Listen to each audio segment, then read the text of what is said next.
सही फरमा रही हैं कि पॉलिटिक्स नहीं खेलना चाहिए, लेकिन जनाब बदअनवानी के नताइज होते हैं और करप्शन जो है वो नज़र आती है। मैंने बहुत सारे मुकदमे किए हैं कराची में। मैं मुख्तसरी बात करना चाहूँगा। Corruption has its price. मैंने बहुत सारे केसेस देखे हैं और सुप्रीम कोर्ट ऑफ पाकिस्तान ने जो कराची की बिल्डिंग अथॉरिटीज़ थी उनके बारे में पूरी इन्वेस्टिगेशन कराई थी।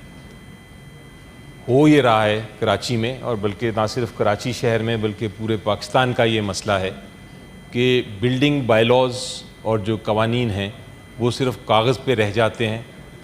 करप्शन की वजह से पहली बात तो है कि पास होते हैं ऐसे नक्शे जो कि कानून के मुताबिक नहीं, ना उनमें फायर एग्ज़िट्स होते हैं, ना उसमें सेफ्टी इन्वायरमेंट होती है उस बिल्डिंग की। और दूसरा, जब वो बिल्डिंग बनती है तो जो सुपरविज़न है उस बिल्डिंग की वो भी बिल्कुल नहीं होती, वो भी करप्शन के नज़र हो जाती है। तो ये बार बार हो रहा है। कराची शहर में हुआ, लाहौर में हुआ, बाकी ममालिक बाकी शहरों में हुआ इस मुल्क के। लेकिन होता यही है कि कुछ अपोजिशन वाले तनकीद करते हैं, हुकूमत वाले डिफेंड करते हैं। मिनिस्टर्स या चीफ मिनिस्टर्स उस जगह पे पहुंच जाते हैं और आके कहते हैं कि जी बड़ा अफसोस हुआ, ख़जाने से निकाल के पैसे भी दे देते हैं कि 1 करोड़ रुपया 2 करोड़ रुपया दिया, लेकिन हल नहीं होता। सिर्फ बात हो जाती है, कल को सारे भूल जाते हैं। सेनेट में भी डिबेट हो जाती है। तो मैं चाहूँगा सर कि ये एक ऐसा इशू है बिल्डिंग बायलॉज की इम्प्लीमेंटेशन का, यानी उन पे अमल दरामद होने का, और उसके बाद जो नुकसान करता है उसको सरेआम सज़ा होने का। ये दो अहम मामलात है जिस पे हमें गौर व फिक्र करना चाहिए और सजेशन देनी चाहिए कि इसको हम किस तरह रोकें मुस्तकबिल के लिए। तो ये मेरी दरख्वास्त होगी। अपनी MQM की अभी रिप्रेजेंटेटिव ने, सेनेटर ने बड़ी अच्छी बात की, लेकिन साथ हम सजेशंस भी दें कि इसको हम रोक किस तरह सकते हैं। ये नज़र ये आता है मुझे कि ये नाअहली है, टोटल नाअहली है हमारी जो प्रोविंशियल हुकूमत है, लेकिन खाली फिंगर पॉइंट करने की, यानी उनकी तरफ निशानदेही कर। सर मैं मुख्तसरी बात करूंगी, लेकिन क्योंकि कराची के हवाला है और मैं और सेनेटर वकार दोनों बात करना चाह रहे थे। मैंने उन्हें रिक्वेस्ट की थी क्योंकि वो कराची से आए। चेयरमैन साहब, बहुत दिलखराश वाक़या हुआ है और सेनेटर साहिबा ने सही मुतालबा किया कि हमें पहले ही दुआ कर लेनी चाहिए थी। इस बात पर उन्होंने हमारी अच्छी निशानदेही करवाई है। अभी भी रिक्वेस्ट आपको डाली थी। अब सर इशू ये है कि इसका हर जान मैं समझती हूँ इसका कोई इजाला नहीं है। अभी जो ख़बर आई है, जानों का तो कोई इजाला हो नहीं सकता। उनके ख़ानदानों के साथ जितना भी आप हमदर्दी का इजहार करें, कंडोलेंस करें, वो कम ही होता है।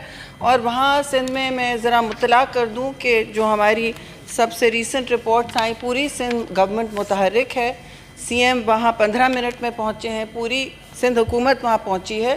फायर ब्रिगेड को वक्त लगा है वहाँ पहुँचते पहुँचते, क्योंकि मजमा इतना बन गया। 8000 यार्ड्स पर ये गुल प्लाज़ा मुहित है। और उस हवाले से एक फायरमैन भी हमारा बहुत दलेर फायरमैन शहीद हुआ है इस आग को लड़ते लड़ते। और सर इसमें CM सिंध ने 1 करोड़ हर फैमिली के लिए जहाँ जहाँ शहादतें हुई हैं उनके लिए अनाउंस किया है, और फौरी तौर पर सबके लिए तिब्बी इमदाद भी दी जा रही है। सब कुछ किया जा रहा है। CM ने वहाँ अनाउंस भी किया है चेयरमैन साहब कि ऐसी कमेटी बनाई जाए जो इन चीज़ों का ख्याल रखे। अब ये इतना बड़ा प्लाज़ा है, ये प्राइवेट सेक्टर की एंटरप्राइज है, इसको रोकना नहीं चाहिए। मगर बेशक वहाँ फायर रूल्स, क्योंकि कराची बहुत बड़ा और सेफ्टी रूल्स ज़रूरी हैं, और इस ज़रूरियात के हवाले से वो गुल प्लाज़ा की एडमिनिस्ट्रेशन से भी कोई पूछे कि ये कैसे हुआ है कि उन्होंने, वो रन करते हैं जी। मैं कोई एक्सक्यूज़ नहीं कर रही हूँ, मैं कह रही हूँ कि ये सब के लिए बहुत बड़ा, हम सब के लिए सबक है और बड़ा सानिया है, दिलखराश सानिया है। लेकिन उंगलियाँ उठाना कि हम यहाँ आके चेयरमैन बिलावल अपनी कारकर्दगी को ना पेश करें, ये भी मैं समझती हूँ थोड़ा इसमें सियासत घोलने की इस वक्त ज़रूरत नहीं है।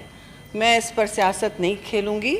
ये एक बहुत बड़ा सानिया है पूरे पाकिस्तान के लिए, ना सिर्फ सिंध और कराची के लिए, मगर इस वक्त भी सारी सिंध गवर्नमेंट वहाँ खड़ी हुई है।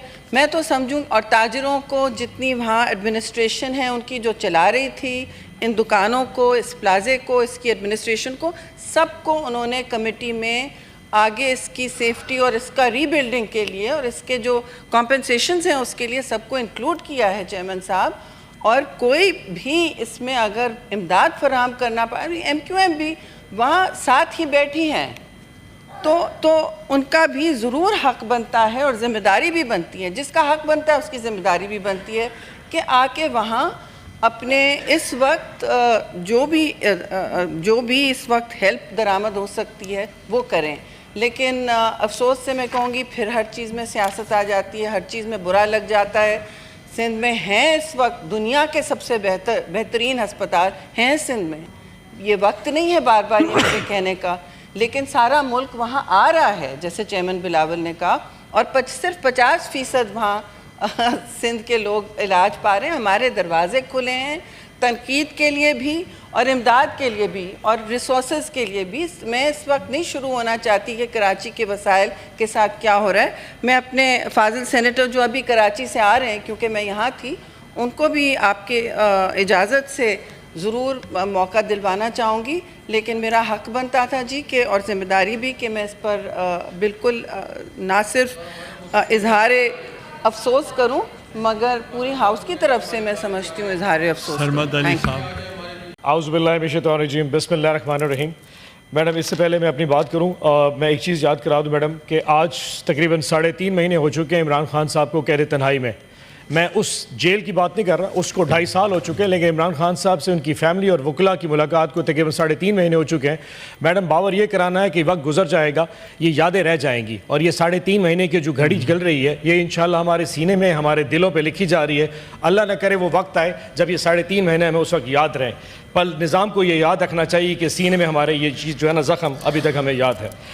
मैडम, एक सबसे बड़ा इशू यकीनन गुल प्लाजे का इशू बहुत बड़ा साना है, तीरा ऑपरेशन भी बहुत बड़ा साना है, लेकिन उससे बड़ा एक नेशनल क्राइसिस जो इस वक्त पाकिस्तान में आ रहा है वो है गंदम का।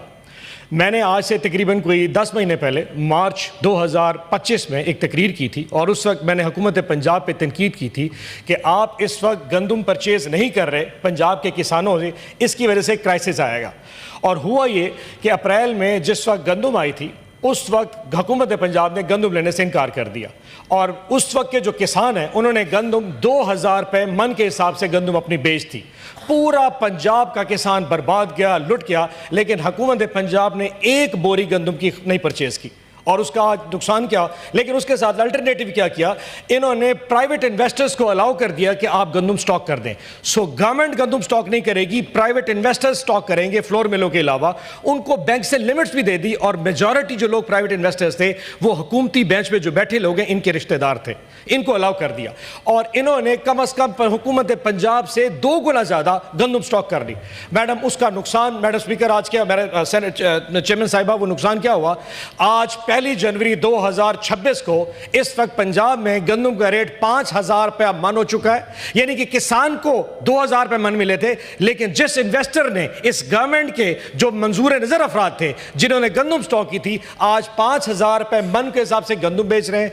6100 रुपये मन के हिसाब से पंजाब में आटा बिक रहा है, और ऊपर से सबसे बड़ा जो जुल्म है, इन्होंने खैबर पख्तूनख्वा पे और बलूचिस्तान पे पाबंदी लगा दी है कि पंजाब से गंदम और आटा दोनों नहीं जा सकता। इस वक्त खैबर पख्तूनख्वा में जो गंदम का रेट है मैडम, वो 6200 रुपया और 7000 रुपये मन के हिसाब से आटा बिक रहा है, और बलूचिस्तान में जो गंदम है वो 6500 रुपये मन और 7200 रुपये मन के हिसाब से बलूचिस्तान में आटा। ये कौन सा पंजाब है, ये कौन सा निज़ाम है, ये कौन सी फेडरेशन है कि जिसमें जो चीज़ आपके पास उगती है आप दूसरे सूबों को रोक लेते हैं। और इस वक्त आपने अगर 14 रुपए रोटी का जो नारा मारा था, आज पंजाब में 32 रुपए के हिसाब से रोटी बिक रही है। यानी कि जितना नफा था वो सारा आपकी जेब में चला गया, आपके मंजूर नजर अफराद जिन्होंने गंदम स्टॉक थी उनके जेब में चला गया। गवर्नमेंट ने गंदम स्टॉक नहीं की, किसान लुट गया, लेकिन आपकी सस्ती रोटी का ख्वाब पूरा नहीं हो सका।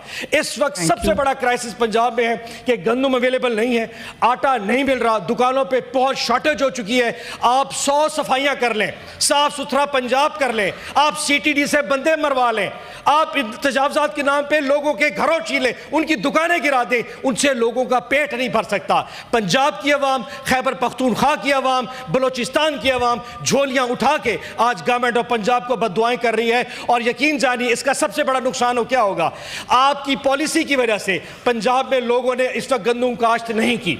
एक तो सैलाब आ गया, ऊपर से आपकी पॉलिसी। सेनेटर साहब आप कंक्लूड कीजिए, मगर मैं एक बात सिर्फ कहना चाहूंगी कि मिनिस्टर को ये बातें सुनना चाहिए। वैसे तो सेक्रेटेरिएट जरा बुलाइए प्लीज। अच्छा, लेकिन मजे की बात मैडम, इस वक्त गंदम काश्त ही नहीं, और सबसे बड़ा क्राइसिस ये है कि अप्रैल में आपको गंदम ना गवर्नमेंट पंजाब ने गंदम परचेज करनी है, लेकिन गवर्नमेंट गंदम मौजूद ही नहीं है, यानी कि गंदम काश्त ही नहीं हुई। इससे बड़ा क्राइसिस अगले साल आने वाला है, ना ये इंपोर्ट कर सकेंगे, ना इनके पास गंदम है। पाकिस्तान अगले साल खुशहाली में जाने वाला है, अगले साल गंदम की कहर पड़ने वाला है, और इन लोगों की वजह से अगर मैडम इसको नोटिस कर सके तो किसी मिनिस्टर साहब